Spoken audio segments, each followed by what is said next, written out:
Okay, this is going over number 14. Number 14 reads, if you throw a ball straight upward at a speed of 10 meters per second, how long will it take to reach zero speed? How long will it take to return to its starting point? How fast will it be going when it returns to its starting point? So, just like I've mentioned, let's go back, read the problem again, and write things down as we notice them. So,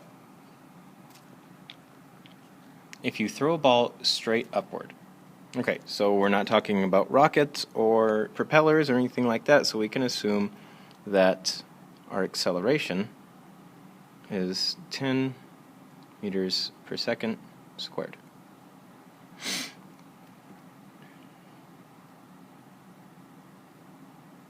So straight upward at a speed of 10 meters per second. So straight upward is our direction and speed of 10 meters per second. So our velocity initial equals 10 meters per second up. How long will it take to reach zero speed? So zero speed will be our final velocity.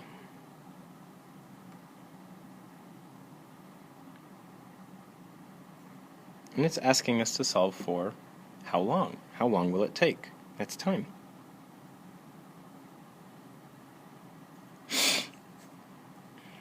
How long will it take to return to its starting point?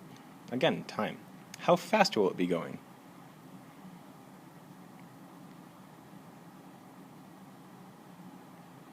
Okay. So let's solve for one thing at a time.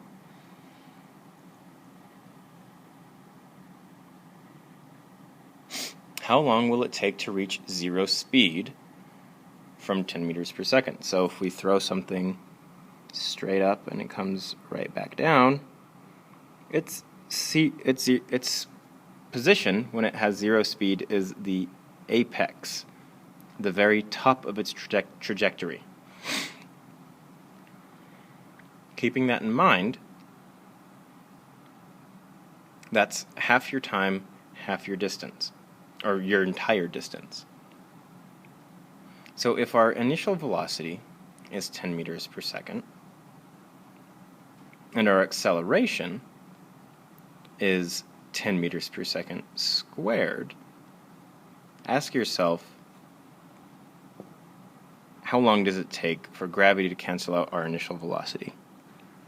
So if you look at all of your equations, you will see that only one of them will allow you to solve for time when you don't have a distance. It's this equation.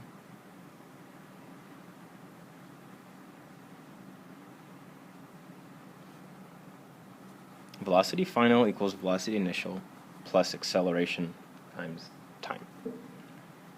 This is 0 equals 10 plus 10t. So let's take time out, or take this out. So negative 10 equals 10t.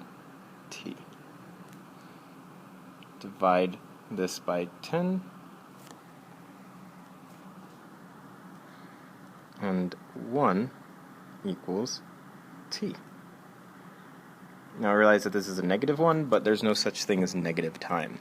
So when we're dealing with time, we just use absolute values, by which I mean it doesn't matter if it's negative or positive, it's just the number that it is, negative, or 1. So your time is 1. Really, for the problem this simple, you shouldn't need to use the equation. You should see that since your initial velocity is 10, and your acceleration is 10 every second, that takes 1 second for a unit of 10 to cancel out 10. So that is our t value.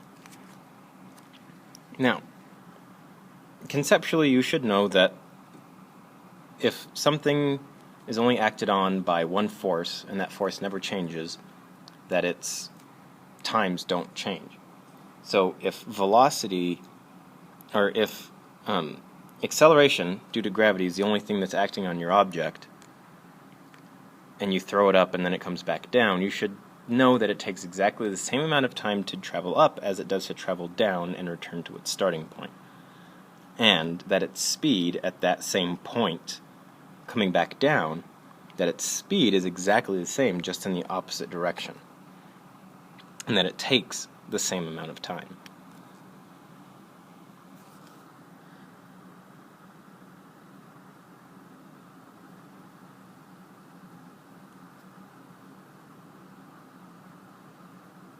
So time is 1 second up, 1 second down, and the initial velocity is, or the velocity at the starting point back down is 10 meters per second down.